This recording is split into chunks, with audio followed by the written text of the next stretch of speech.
Sudah waktunya nih nonton Sumsel Virtual Fest di YouTube-nya Tribun Sumsel dan Seripuku TV. Yuk, siapa ya bintang tamu kali ini? Coba saksikan langsung ya.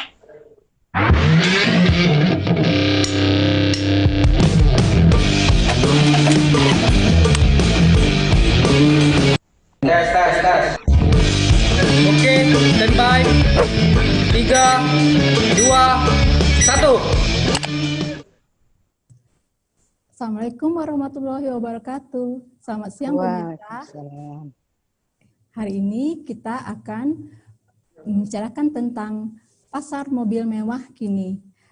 Telah hadir di kesempatan yang istimewa ini narasumber yang sangat istimewa. Yang pertama, Bapak Kurmin Halim adalah dealer mobil mewah di Palembang. Halo Pak Kurmin. Halo, Assalamualaikum. Waalaikumsalam warahmatullahi wabarakatuh. Yang berikutnya adalah Mbak Endang W. Wirono. Mbak Endang adalah CEO dari Income Realty. Halo Mbak Endang. Halo Bu Yeni, halo pemirsa, apa kabar semuanya? Alhamdulillah. Berikutnya adalah Ibu Sri Rahayu, tepatnya Ibu Dr. Sri Rahayu SEMM. Ibu Sri Rahayu adalah Direktur Pasca Sarjana Universitas Muhammadiyah Palembang. Nah, sebelum kita masuk ke tema melihat pasar mobil mewah di Palembang kini, berikut ini kita mau menyegarkan mata sedikit ya, melihat mobil mewah jualannya Pak Kurmin. Silakan Ferry.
Banyak memang kebetulan kan mereka tidak keluar, tidak pakai mobilnya.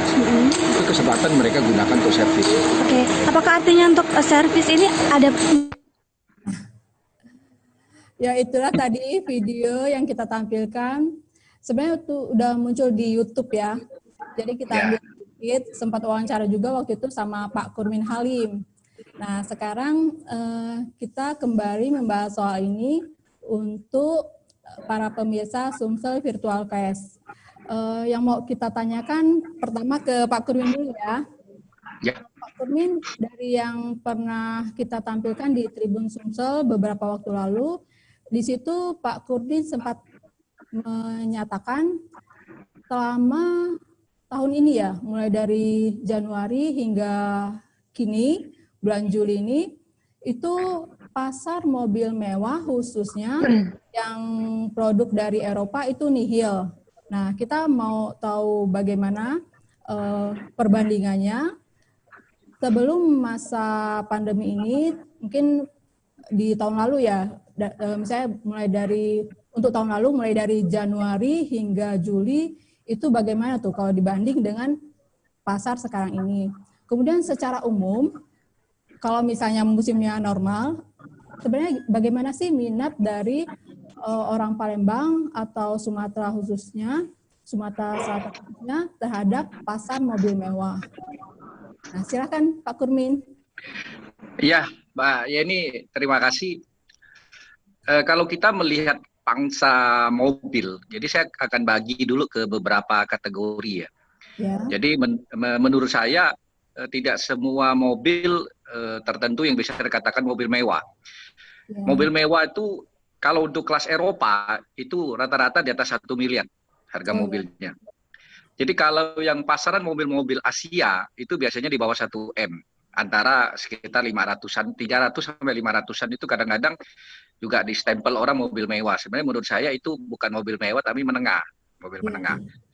Kalau kita katakan mobil mewah itu memang ada Asia juga, tapi kalau benar-benar mewah kita harus mengatakan bahwa itu di atas 1 miliar. Ya kan? Memang kelasnya beda. Kalau yang di bawah 1 miliar kita anggap 500 sampai 1 M kita anggap itu mewah menengah gitu ya.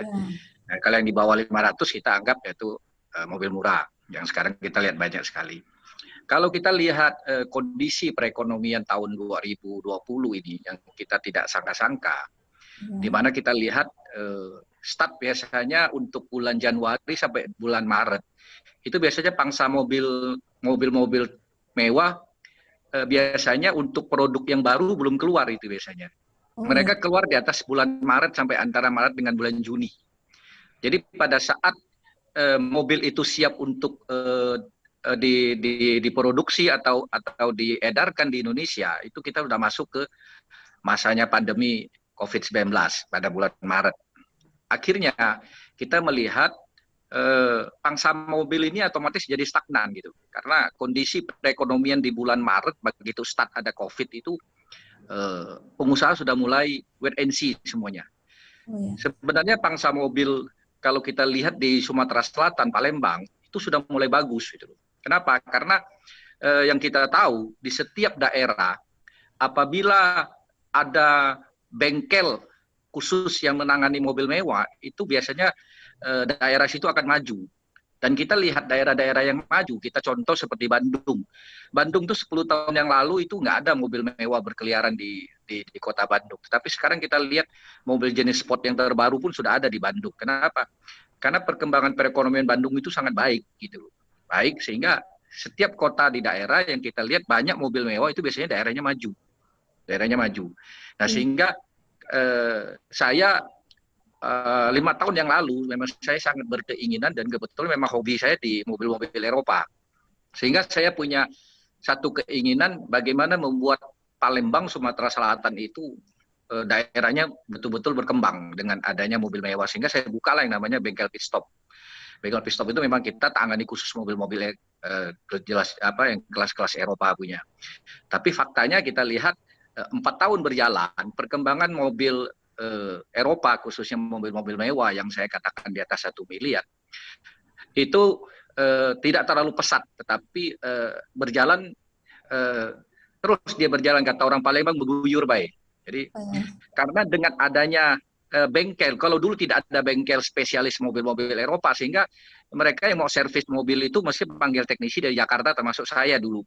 Jadi saya mengalami satu kesulitan sehingga saya ya why not, kenapa saya tidak buka bisnis ini aja. Makanya waktu itu dibantu sama Mbak Endang, saya dicarikanlah satu tempat yang sangat strategis di persimpangan bandara. Nah, dengan berjalannya waktu kita melihat perkembangan daripada mobil mewah ini sudah bagus sebenarnya. Sudah bagus, bahkan Mercy pun sudah membuka agent di Palembang yang dulu kita anggap sangat sulit gitu ya, tapi Mercy juga udah berani gitu loh. Kemudian sebenarnya sudah akan menyusul lagi merek-merek lain. Tetapi kondisi semenjak bulan Maret sekarang ini sampai akhir tahun saya lihat memang perkembangan mobil mewah stagnan. Kami pun tidak melakukan penjualan sama sekali. Jadi di Palembang, di showroom saya sama sekali tidak ada penjualan. Kita sekarang pegang merek Ford sama merek Mahindra. Kita tidak mengatakan itu mobil mewah, tapi mobil setengah mewah kalau untuk Ford. Untuk Ford ya, karena harganya udah di atas 500 juta. Tapi kalau untuk Mahindra di bawah 500 juta, kita masih menganggap itu mobil kelas menengah biasa gitu aja ya. Tidak termasuk terlalu murah juga, karena ada harganya di atas 300. Jadi seperti itulah kira-kira Mbak Yeni, kondisi daripada mobil mewah yang ada di kota Palembang ini, untuk penjualannya sekarang memang stagnan gitu. Jadi saya dari Januari sampai sekarang itu penjualannya nol. Kalau tahun-tahun lalu, seperti yang Mbak Yeni tadi pertanyakan, tahun-tahun lalu kita masih jual beberapa unit gitu. Itu pun tahun 2019 pun kita sudah nggak berani stok lagi gitu. Jadi sekarang kita lihat ATPM di Indonesia berbagai merek terkenal, itu mereka rata-rata sudah tidak stok. Mereka hanya paling cuma satu aja buat contoh. Sekarang stok mobil semuanya terpusat, untuk Asia terpusatnya di Singapura. Jadi Indonesia apabila mau order itu biasa dibutuhkan waktu 1 sampai 1,5 bulan mobil tiba di tempat tujuan. Artinya dealer mobil mewah pun mereka tidak berani stok lagi, tidak seperti dulu. Dulu itu 5 tahun yang lalu importir umum mobil-mobil mewah itu sangat bergairah sekali ya, sangat bergairah sekali karena penjualan mobil mewah itu luar biasa. Jadi kalau katakan, wah Indonesia ini ekonominya susah, tapi kita lihat mobil mewahnya berkeliaran di jalan. Mobil baru apa yang tidak ada di Indonesia? Ferrari sekalipun yang harganya 20-an M pun ada di Indonesia, ada di Jakarta. Dengan produksi yang terbatas seperti yang kita lihat kemarin yang dilelang oleh Bea Cukai, itu harga mobil aslinya 24 miliar itu. 24 miliar. Ya, di Indonesia sudah ada 12 unit itu. Artinya orang Indonesia memang hobi sekali dengan mobil-mobil mewah. Nah, saya mencoba untuk menggairahkan orang-orang Palembang, bos-bos itu untuk, ayo dong, ya punya dana nikmatin aja deh. Seperti saya kan berani nikmatin aja. Memang kita kerja dari udah 30 tahun, ya wajar-wajar aja ya. Sekarang orang Mbak Endang yang udah 5 tahun aja udah ngekor saya dia di belakangnya gitu. Jadi seperti itulah kira-kira Mbak Yeni kondisi mobil mewah yang ada di Palembang untuk tahun 2020 ini. Iya. Kasih. Okay. Saya mau lanjut dikit nih Pak. Jadi kalau misalnya yang beli nihil ya untuk yang mobil mewah produk luar. Nah kalau yang jual gimana nih? Atau Pak Kurmin khusus menjual aja, nggak nerima yang jual? Kita biasanya akan membantu aja. Kebetulan saya tidak menjual mobil second, tetapi pasaran mobil second pun sekarang sangat lesu. Sangat lesu, Mbak. Paling yang sekarang yang bisa laku itu mobil-mobil murah. Itu yang mudah sekali untuk dijual. Yang pasarannya antara 200 sampai maksimal 400 saya. Mobil-mobil second itu masih bisa berkeliaran, showroom mobil-mobil second masih jalan. Tapi kalau untuk mobil-mobil Eropa, sekarang mau jual pun harganya anjlok. Akhirnya mendingan kita pakai aja deh daripada dijual gitu. Jadi mungkin pengusaha akan melihat tahun depan seperti apa pangsa pasar mobil bekasnya gitu. Oh ya. Oke Pak Kurmin, sekarang kita nanya dulu ke Mbak Endang, Mbak Endang. Jadi tadi Pak Kurmin bilang mobil mewah itu yang 1M ke atas ya. Jadi ternyata ada apa? Mungkin secara psikolog ini ya, orang memandang itu mewah tergantung dari secara subjektif kali ya, secara subjektif. Nah, yang mau saya tanyakan ke Mbak Endang, apa sih yang membuat Mbak Endang memilih sebuah mobil untuk dikendarai? Dalam kaitan ini nyentuh ke mewahnya mungkin ya. Mungkin ada yang menyebut ini nih merek ini udah mewah. Memang nggak mesti yang keluaran Eropa. Kan yang lokal juga ada tuh yang disebut mewah ya. Walaupun mungkin harganya itu tadi secara subjektif tergantung orang untuk menilai apakah itu mobil mewah atau belum. Nah, silakan Mbak Endang. Baik, Sebelumnya, Assalamualaikum warahmatullahi wabarakatuh. Saya Endang Wasiati Wirono, CEO Income Realty. Saya hari ini diminta oleh Sripo untuk bicara tentang mobil mewah, yang sebenarnya ini bukan domain saya, tapi mungkin saya lebih sebagai seorang pengguna ya. Nah, tadi sesuai pertanyaan Mbak Yeni, kalau saya memilih sebuah mobil, itu harus seperti apa sih? Nah, kalau saya pribadi memilih sebuah mobil itu yang pasti dia nyaman, ya. Kemudian juga karena saya sudah punya 2 buntut, ya kan, dan kalau pergi itu pasti nggak bisa dengan 2 buntut saja, ada lagi mbaknya seperti itu kan, pasti saya butuh sebuah mobil yang memang dia fungsinya itu bisa memenuhi kebutuhan saya. Misalnya mobil Alphard ya, sorry saya sebut nama, atau mobil family lah, mobil family yang lebih besar. Jadi memang ini fungsinya itu memenuhi kebutuhan saya. Jadi bisa ngangkut banyak barang, ada troli, ada stroller, ada barang-barang belanjaan seperti itu. Nah, itu dari segi kenyamanan, kemudian dari segi fungsi muat tidaknya dengan barang-barang dan penumpangnya. Kemudian juga dari segi suku cadang juga, mudah nggak sih saya mencari bengkel atau spare part-nya yang ada di Palembang, seperti itu. Terus kemudian yang pasti, kalau kita beli mobil kan sebenarnya bukan untuk diperjualbelikan ya, pasti untuk dipakai. Ya itu tadi, kita berpikir di Palembang ini apakah mudah atau tidak bengkelnya, seperti itu. Kebetulan kalau saya memang langganan di bengkelnya Pak Kurmin tuh, gitu loh. Memang mobil-mobil build up pun itu alhamdulillah bisa diselesaikan seperti itu. Jadi memang problem solver lah. Terus kemudian kalau bicara lagi, ya tadi ya, kalau saya pakai mobil, saya kan udah kerja keras nih. Kalau Pak Kurmin mungkin kerja udah 30 tahun, saya kerja mungkin around 12 tahun lebih atau 13 tahun lah ya. Ya bolehlah saya mencicipin walaupun belum semewah Pak Kurmin, seperti itu. Jadi manusia itu kan kalau dari hierarki kebutuhan Maslow, itu kan ada tingkatan-tingkatannya ya kan. Untuk pertama mungkin kebutuhan untuk makan minum dulu ya kan, primernya udah terpenuhi apa belum. Kemudian rasa nyaman, kemudian untuk rasa memiliki kasih sayangnya udah terpenuhi apa belum. Kemudian juga butuh sebuah penghargaan. Nah, biasanya orang-orang yang sudah nyampe di kebutuhan penghargaan itu tuh butuh eksis, butuh aktualisasi diri. Nah, mobil mewah itu adalah salah satu bentuk atau salah satu media di mana orang tuh pakai untuk mengaktualisasikan dirinya gitu. Masa udah kerja capek-capek, saya bawa mobil kecil, empet-empetan sama anak-anak saya, kan kasihan juga gitu loh. Paling gitu sih Mbak Yeni. Betul nggak Pak Kurmin? Ya, Bu Ayu ya, betul ya. Betul banget. Mobilnya bisa bawa orang sekampung masuk dalam. Iya, benar. Jadi lebih ke menikmati ya, Mbak ya. Betul. Ya, Menikmati hasil kerja, terus kemudian kita juga tadilah balik lagi ke fungsinya seperti itu. Memang kita udah kerja capek-capek, terus kadang kan saya juga harus ke lokasi nih, saya harus lihat properti dan lain-lain. Kadang-kadang juga saya harus punya mobil penunjang untuk bisa pakai bagaimana bisa melewati medan-medan yang susah seperti itu. Iya. Jadi pasar mobil mewah lesu, tapi bagi orang-orang tertentu, contohnya Mbak Endang nih, ternyata tetap aja bisa eksis dengan mobil mewah ya. Itu tadi secara subjektif. Jadi kita menilainya apakah itu keluaran dari Eropa ataupun lokal, tetap itu subjektif apakah itu mobil mewah atau bukan mobil mewah. Tapi saya secara subjektif menilai mobilnya Mbak Endang mobil mewah.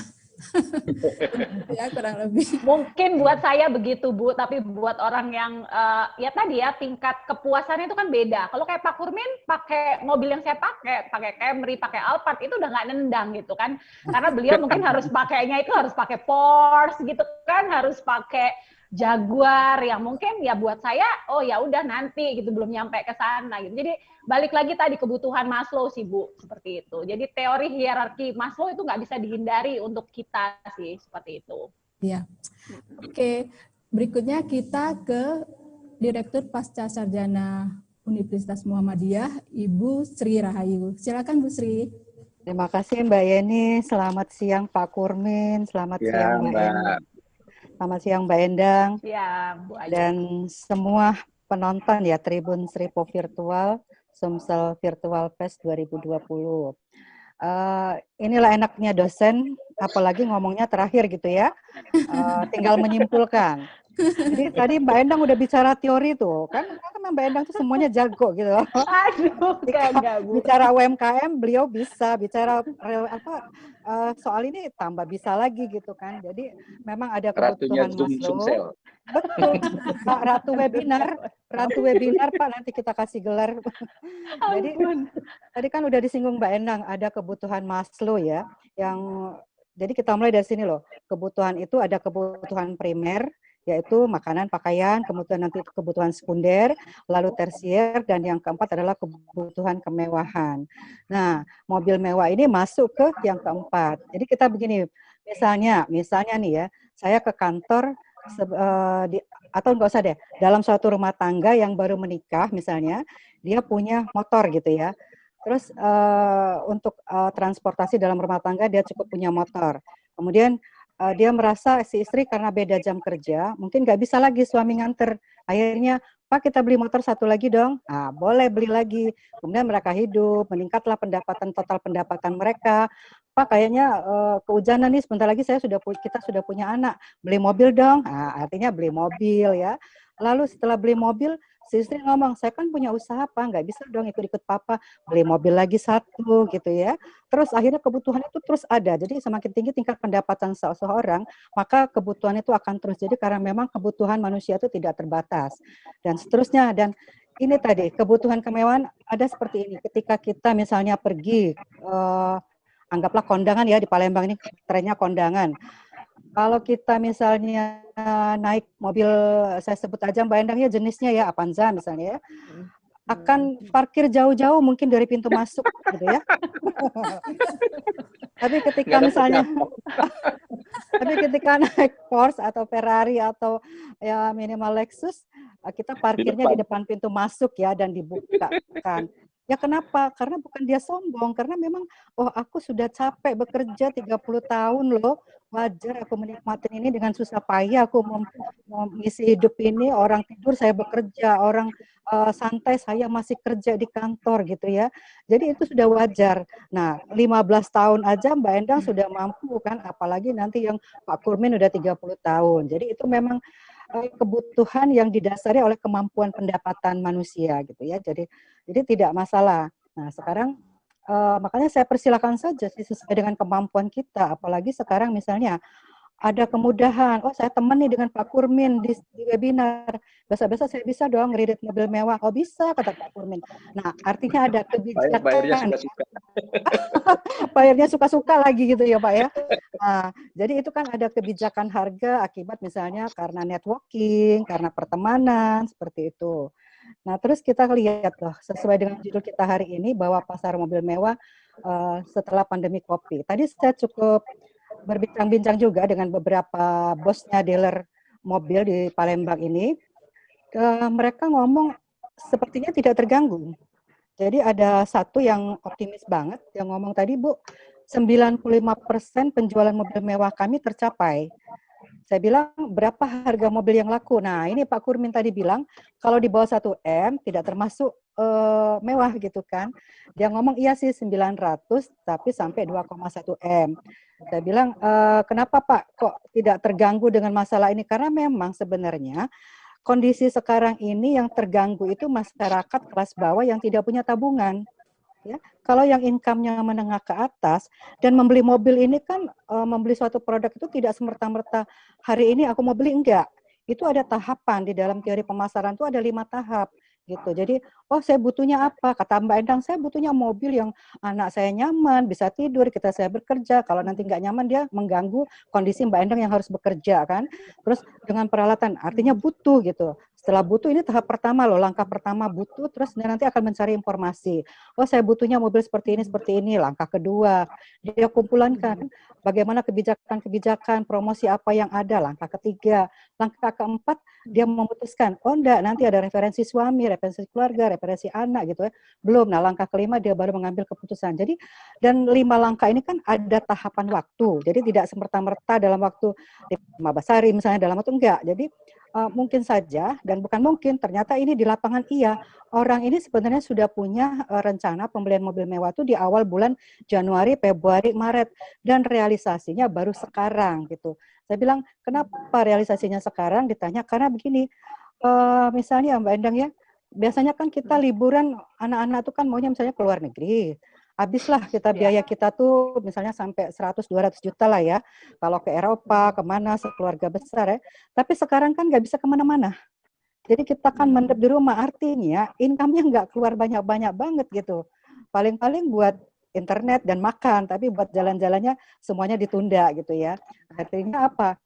Tabungan mereka semakin meningkat gitu. Meskipun tadi kata Pak Kurmin, nol penjualannya selama pandemi nol. Iya, penjualannya nol, tapi tabungan pribadi Pak Kurmin itu sudah ada gitu ya. Akibat kerjanya yang 30 tahun. Jadi tidak masalah tidak ada penjualan nol gitu ya. Penjualannya nol itu nggak masalah karena memang tabungan ini sudah disiapkan dari masa lalu. Jadi seperti itu juga. Meskipun saya tanya ternyata yang laku itu mobil Lexus ya 900 jutaan yang laku rata-rata seperti itu. Tapi itu sudah cukup lah kalau menurut saya sangat mewah lah itu level-level kita ya. Udah sangat mewah ya kalau Mbak Endang, kalau Pak Kurmin belum mewah kalau nggak di atas 1 gitu. Jadi terus ini lagi loh, ada kebijakan apa dari 2011-2014 kan saya lihat tingkat konsumsi penjualan barang mewah itu tumbuh secara signifikan, apalagi kalau kita lihat di Bali dan Surabaya. Lalu ada juga program pemerintah yang harmonisasi skema pajak penjualan atas barang mewah PPNBM mobil baru di Indonesia itu menghapuskan diskriminasi terhadap mobil berjenis sedan kan.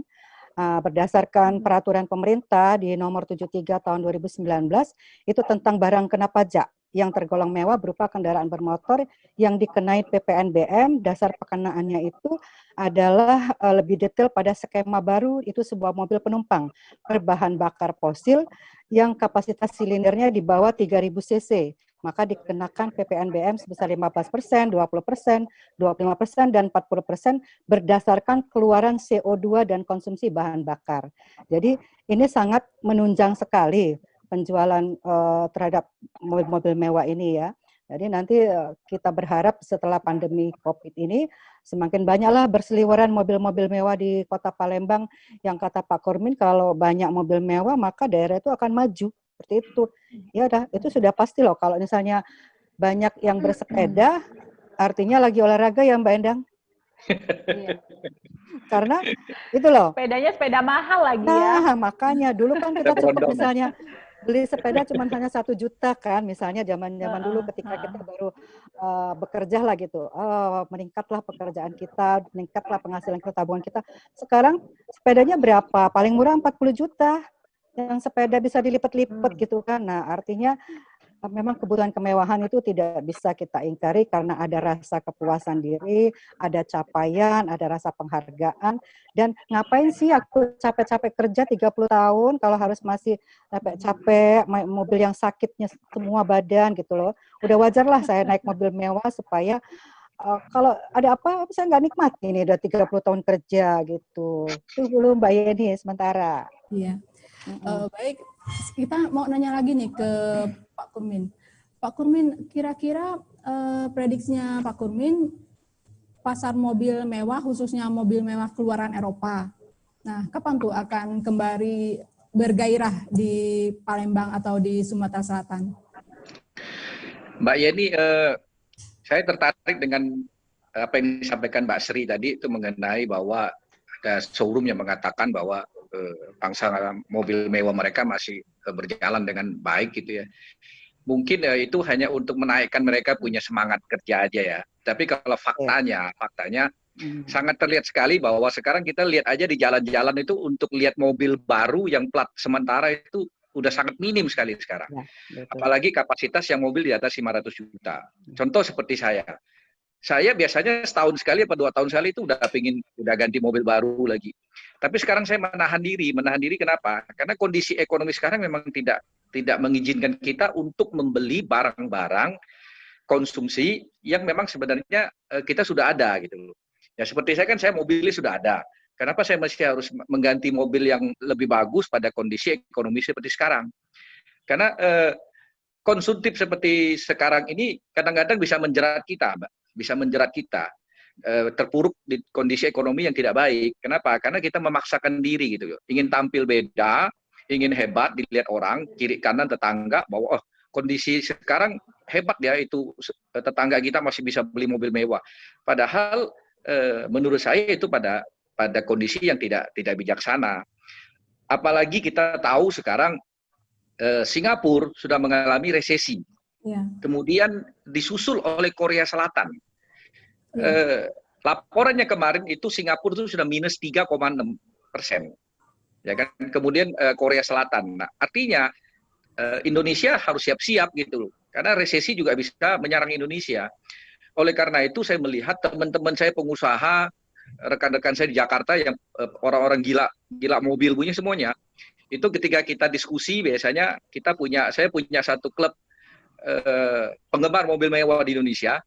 Kita biasanya diskusi di situ, itu rata-rata mereka semuanya kalau bisa menjual, bukan membeli sekarang. Menjual artinya yang ada nanti mobil-mobil second, tetapi pun harganya pun anjloknya dibanding dengan biasa bisa 20-30%. Jadi menurut saya kondisi untuk penjualan mobil mewah bisa bergairah kembali itu pasti tahun depan gitu ya. Tahun depan yang kita berharap bahwa pandemi COVID-19 ini bisa segera berakhir di tahun ini sehingga kondisi ekonomi secara perlahan akan naik. Nah, untuk pengusaha-pengusaha yang bijaksana, ya yang saya garis bawahi yang bijaksana. Ada pengusaha yang mungkin dia kurang bijaksana mengeluarkan dana-dana yang sebenarnya tidak boleh dia keluarkan gitu. Nah, sekarang aja banyak sekali perusahaan-perusahaan yang kolaps. Kita lihat aja untuk perhotelan, Mbak, perhotelan. Ya. Itu di Bali aja mau dijual mungkin hampir 100 hotel. Mungkin Mbak Endang pasti dapat daftarnya itu. Dari yang harga 10 miliar sampai yang harganya 3 triliun. Itu hotelnya mau dijual semuanya. Oh. Oleh karena itu kita melihat sebagai pengusaha yang matang, pengusaha yang memang sudah yang siap di segala macam cuaca, itu mereka tidak akan ngawur gitu untuk menginvestasikan pembelian mobil-mobil mewah. Jadi kami sebagai dealer mobil mewah pun sangat memaklumin itu. Kalau kita minta ke perusahaan-perusahaan pun mengatakan bahwa mereka sekarang semuanya mengetatkan pengeluaran. Gitu. Karena apa? Operasional perusahaan itu sekarang rata-rata tidak maksimal 1 minggu 6 hari. Seperti saya aja, perusahaan saya sekarang operasional seminggu cuma 3 kali, mengurangi jadwal. Kenapa? Karena itu untuk penghematan. Lah, masa perusahaan menghemat terus secara pribadi saya masih mengeluarkan jumlah uang besar untuk membeli kendaraan mewah. Padahal di rumah saya sudah ada gitu. Jadi ada sih mungkin Mbak, tetapi sudah sangat minim. Ya, kalaupun ada yang mengatakan bahwa kami masih bisa menjual mobil mewah yang harganya 900 juta, saya agak pertanyakan yang beli siapa gitu loh Mbak. Karena kita lihat di jalan juga nggak ada mobil plat merah itu. Bahkan mobil murah sekalipun yang plat sementara berkeliaran di jalan pun sudah sangat minim. Ada Mbak, ada, tetapi sudah sangat minim. Artinya memang pengusaha wait and see sekarang. Bagi saya sebagai pengusaha sekarang, lebih baik saya simpen dananya. Kalau mau investasi, mendingan saya cari Mbak Endang gitu loh ya. Cari Mbak Endang, Mbak, ada nggak tanah yang mau dijual yang harganya miring? Ada nggak mereka yang kepepet mau disita oleh bank karena kredit macet? Nah, pengusaha-pengusaha yang pinter membaca situasi, dia akan investasi di situ. Dia bukan investasi ke mobil mewah untuk menampilkan bahwa, saya pada kondisi seperti sekarang pun saya masih bisa beli mobil mewah. Nah, ini menurut saya pengusaha seperti ini, mohon maaf, ini satu kurang mateng. Kedua, mereka lebih menonjolkan egonya. Tapi ketika mereka ngalami masalah, mereka nggak bisa jual investasi mereka yang mobil mewah itu. Jadi, tapi lepas daripada itu, harapan kita semuanya, saya rasa semua pengusaha, semua yang berkecimpung di semua dunia bisnis, kita berharap sekali bahwa awal tahun depan, semester kedua minimal perekonomian Indonesia sudah baik. Tapi harus ingat bahwa resesi sekarang lagi mengintip Indonesia. Oleh karena itu, sebagai pengusaha, kita pun harus sangat-sangat bijaksana untuk mengeluarkan dana. Jangan menginvestasikan dana, menginvestasikan sesuatu yang memang tidak mempunyai harga di masa depan. Kalau punya uang lebih Mbak ya, dalam tanda kutip, tidak pakai uang bank punya, daripada simpan di kasur, ya kan? Nah, lebih baik diambil, diinvestasikan, cari Mbak Endang, cari lokasi tanah yang bagus, dibeli, beberapa tahun ke depan ekonomi Indonesia sudah bagus, harganya akan naik berkali lipat. Itu jauh lebih bijaksana daripada mengeluarkan dana untuk konsumtif yang menurut saya juga sekarang memang tidak perlu. Kira-kira seperti itu, Mbak Yeni. Oh iya. Ya. Oh, menarik sekali ya. Berarti kemarin dibilang pemasaran dari mobil mewah yang lokal ya terutama, itu masih ada. Jadi mungkin bahasanya Pak Kurmin itu bahasa pasar ya Pak ya. Jadi realita yang disampaikan dan realita yang terjadi ternyata mungkin belum sama mungkin ya. Untuk hal itu, saya kira seperti itu. Karena saya tanya beberapa teman saya yang dealer-dealer mobil yang untuk Asia ya, untuk Asia bukan lokal ya. Kita kalau lokal Indonesia belum ada. Kita bicara yang Asia, orang mobil-mobil Asia maupun yang assembling Indonesia tapi merek Asia. Itu mereka rata-rata tidak mencapai target sudah. Rata-rata tidak mencapai target. Kalau dulu 1 bulan itu mereka bisa jual sampai 200 mobil, 180 mobil, sekarang itu di bawah 100. Artinya memang pangsa mobilnya ada, tapi turun persentasenya lumayan tinggi. Oh iya. Kira-kira seperti itu, Pak. Iya. Mudah-mudahan ya Pak ya, harapan kita bersama. Insya Allah. Amin. Paling nggak semester kedua lah ya tahun depan. Bisa bangkit lagi. Oke Pak. Berikutnya mungkin dari Mbak Endang nih ada apa istilahnya itu? Mungkin bisa prediksi juga sebagai penjual properti kaitannya dengan mobil mewah di perbandingan kalau misalnya properti mungkin bagus ya karena orang banyak saving di properti tapi seperti kata Pak Kurmin tadi orang menahan diri untuk mobil mewah. Nah mungkin pandangan dari Mbak Endang sebagai pengusaha, silakan Mbak. Kalau saya pribadi sih mungkin pandangan saya pribadi ya Bu, saya melihatnya sama sih dengan Pak Kurmin, bahwa memang kondisi saat ini tuh kita betul-betul lagi pengetatan cash flow. Kita tuh benar-benar lagi mengencangkan ikat pinggang seperti itu. Jadi kalau untuk mobil, kalau memang yang sekarang sudah punya mobil mewah satu, terus kemudian kita juga berpikir bahwa perusahaan lagi butuh cash flow yang untuk kita pengetatan sampai dengan akhir tahun lah ya. At least kita harus bisa bertahan dulu sampai akhir tahun, bisa menggaji karyawan, kemudian bisa survive, tetap tidak mengurangin jatahnya mereka juga, kemudian juga masih bisa membeli bahan baku, kemudian masih juga bisa membayar supplier yang lain-lain. Saya rasa teman-teman pengusaha atau pelaku bisnis, baik itu UMKM maupun menengah maupun yang tingkat besar, mereka saat ini lebih mementingkan kepada bagaimana cash flow perusahaan dan hidup mereka itu untuk tetap survive. Jadi kalau mobil itu tadi kan secara hierarki kebutuhan dia ada di level kebutuhan yang paling atas ya, mobil mewah. Kalau kita bicara mobil yang umum, yang common, mungkin mobil-mobil murah, semua orang yang wajib ada, karena itu adalah alat transportasi. Tapi kalau kita bicara mobil mewah, ya itu tadi, itu berada di urutan paling akhir. Jadi tidak mungkin seorang pengusaha atau pelaku bisnis itu memaksakan diri saat ini sudah punya mobil satu, terus dia akan menambah mobil dengan mengurangi pos-pos yang akhirnya mengganggu cash flow perusahaan. Jadi kalau bicara tentang prediksi, saat ini kan krisis yang kita hadapi ini kan bukan krisis ekonomi saja, ya kan? Ada krisis kesehatan di sini. Dan krisis ini belum pernah dihadapi oleh siapapun. Belum ada benchmark lah ya. Kalau mungkin zaman dulu ada flu apa yang mungkin sudah pernah kejadian, tapi saya rasa ini juga masih belum menjadi benchmark yang bisa menjadi patokan atau acuan seperti itu. Nah, di sini saya melihatnya juga Indonesia pun, pemerintah pun mengatasinya pun masih meraba-raba kan.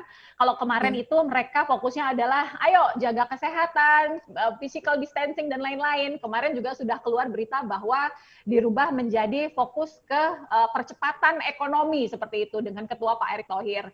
Nah, pemerintah pun belum punya pattern yang paling benar untuk mengatasi ini. Apalagi kita yang pengusaha lokal, yang kelas UMKM, saya rasa benar-benar harus sangat berhati-hati. Kalau bicara tentang optimisme, ya pasti kita semua harus optimis ya, karena Sumsel ini kan penghasil utama sawit, kemudian karet ya, sumber-sumber alam yang sangat besar di sini. Tapi terlepas dari itu semua, kita tetap harus hati-hati.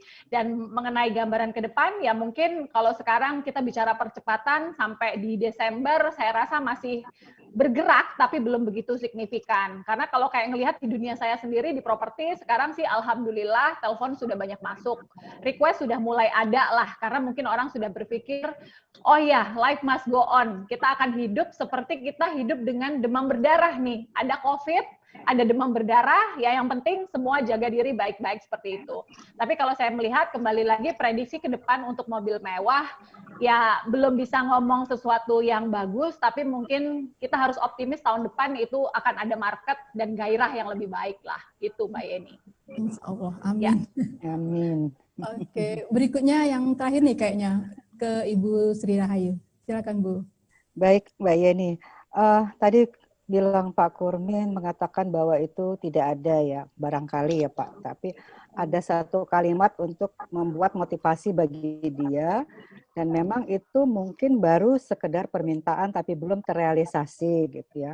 Bisa jadi kan baru sekedar pemesanan gitu, tapi realisasinya belum. Ya, tapi silakan sajalah, namanya kita tuh mengumpulkan data, itu katanya seperti itu, kan nggak masalah.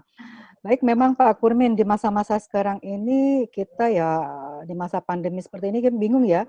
Kalau kemarin-kemarin UMKM itu adalah sektor yang tidak akan pernah yang menjadi pahlawan lah ya Mbak Endang ya, dari krisis 988. Iya, betul. Tapi sekarang ini UMKM pun bermasalah gitu, dan itu menjadi rontok semua, betul, apalagi yang kecil-kecil ini. Jadi memang kita harus menahan konsumsi kita ketika itu merupakan bukan kebutuhan pokok, artinya masih bisa kita singkirkan dulu lah, apalagi kalau kita sudah punya. Artinya kalau sekarang sudah punya mobil Lexus cukup dulu ya Mbak Endang ya, nantilah, atau nggak usah dulu nikmat, jadilah dulu ya deh, jadilah Alphard, jadilah dulu kayak gitu. Nanti Mbak Endang habis 5 tahun kalau lagi, naik pos pinjem baik, nanti tak pinjemin. nah itu Mbak Endang, ayo kita ke rumah Pak Kurmin yuk, naik mobil mewah. Boncengan kayak gitu Bu, boncengan. Iya.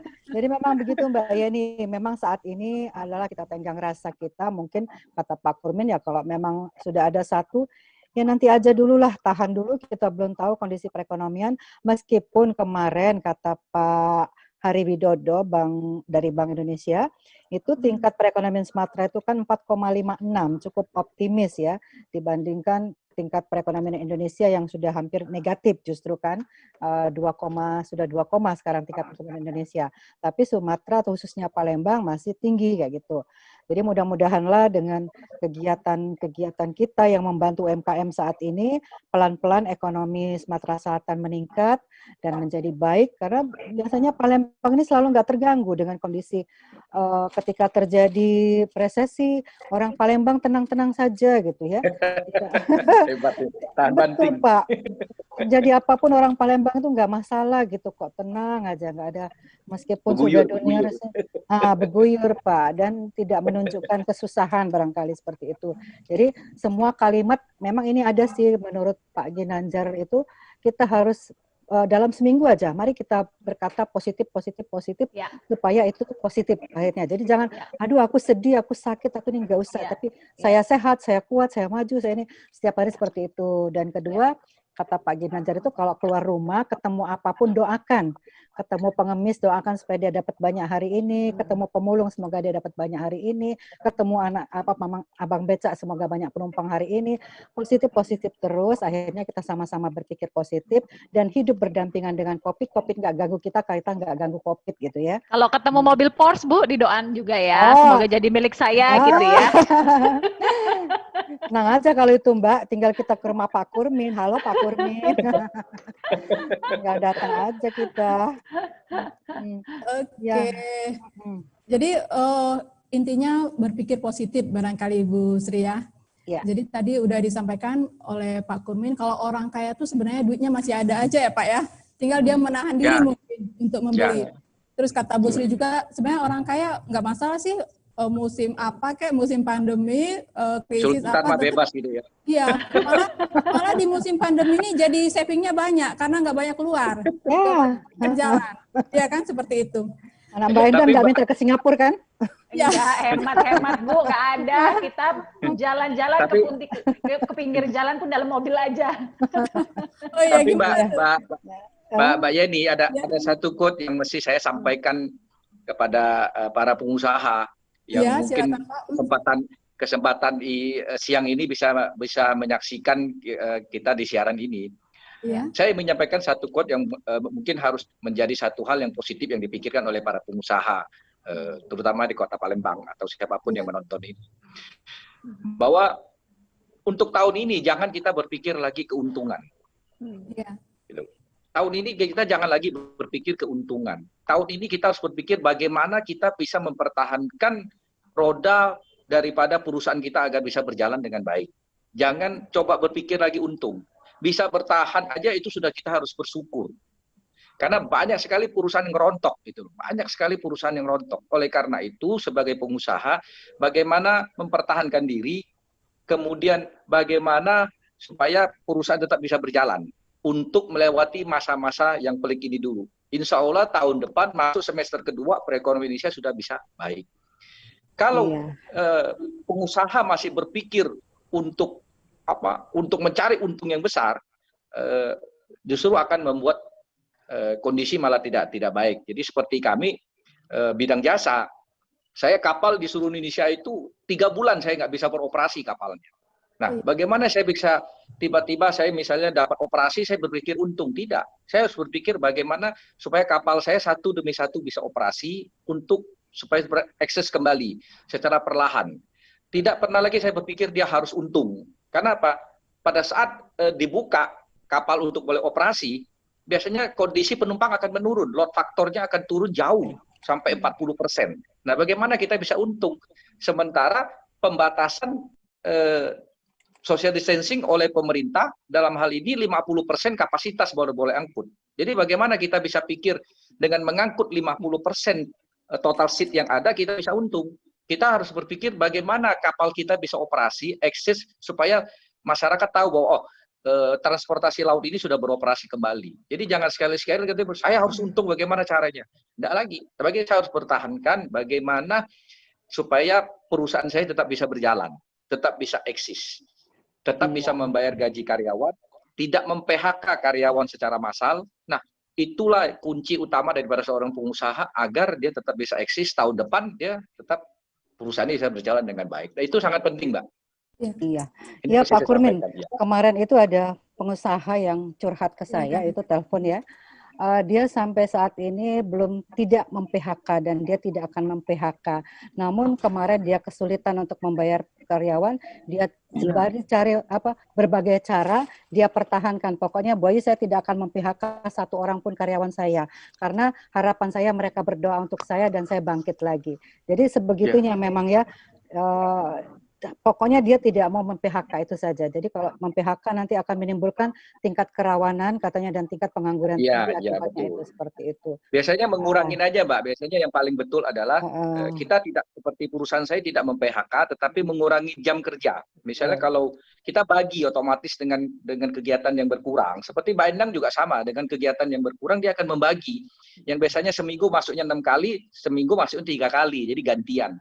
Mereka tidak di PHK sehingga mereka tetap bisa hidup. Karena kalau semua pengusaha mengambil jalan pintas mem-PHK seluruh karyawan, tingkat pengangguran Indonesia akan naiknya bisa gila-gilaan persentase. Kalau di atas 30% itu bisa cos negara. Itu yang bahaya. Iya, Mbak.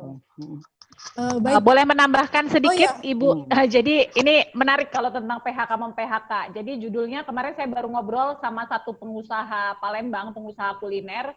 Itu biasanya karyawannya tuh ada 37 orang. Nah, saat ini beliau pakai tinggal 2 orang. Nah, ada 35 orang yang di belakang ini yang menunggu lah. Nah, tapi dengan adanya COVID ini justru etos kerja itu diuji seperti itu. Jadi untuk kalian yang kerjanya nggak bener nih, nanti ini sudah ada antrian 35 orang yang siap menggantikan kamu gitu. Jadi at least dengan adanya COVID ini ya daya saing, daya ungkit seseorang atau karyawan itu pun menjadi lebih baik. Dan ini juga ada satu value positif lah yang didapat dari COVID ini. Dan saya setuju sekali dengan Pak Kurmin bahwa pinter-pinter lah sebagai pengusaha jangan sampai salah alokasi seperti itu. Karena di kondisi saat ini ya tadi yang penting kita nggak usah pikir untung lah, yang penting bisa hidup dulu seperti itu. Nah kalau mengenai mobil mewah ya tetap harus optimis lah ke depan, tahun depan harusnya lebih oke, lebih bisa jualan lebih banyak lagi. Amin. Oke, menarik sekali ya tidak terasa nih, tadi kita maunya 40 menit, ternyata udah 50 menit, masih kurang kayaknya ya. Masih kurang kayaknya Bu Yeni. Masih kurang. Jadi mudah-mudahan nanti akan ada kesempatan berikutnya. Untuk hari ini, terima kasih banyak, sudah sangat menginspirasi apa yang disampaikan oleh Pak Kurmin, oleh Mbak Endang, kemudian oleh Bu Sri Rahayu. Nah, jadi poinnya tadi yang disampaikan oleh narasumber hari ini, kita berpikirnya positif. Kemudian dari Ibu Sri Rahayu, kemudian dari Pak Kurmin, kita berpikir pinter aja ya Pak ya, mungkin smart ya. Jangan memaksakan diri mau beli mobil mewah di masa sekarang ini, lebih baik saving aja dulu ya Pak ya. Kemudian dari Mbak Endang sama, jadi semua berpikir positif, pandai-pandai mengatur strategi dalam melewati masa pandemi ini. Saya kira demikian. Terima kasih Pak Kurmin, Mbak Endang, Bu Sri Rahayu. Mbak Ayu, Mbak Yeyen, susah banget. Bu Sri Rahayu. Jangan panjang Bu Ayu. Oh, Bu Ayu, oke. Saya tuh ingat. Pokoknya selalu Ayu cantik sepanjang masa. Biar tua masih Ayu. Iya. Oke, baiklah. Kita jumpa lagi di kesempatan Sumsel Virtual Fest berikutnya. Jangan lupa subscribe, like, and share, serta komen. Baiklah, Assalamualaikum warahmatullahi wabarakatuh. Selamat siang. Waalaikumsalam warahmatullahi wabarakatuh. Nah, itu tadi proses live Sumsel Virtual Fest yang menghadirkan narasumber yang seru. Kita akan jumpa lagi besok. Ikuti terus acara ini, Sumsel Virtual Fest 2020 di YouTube-nya Sri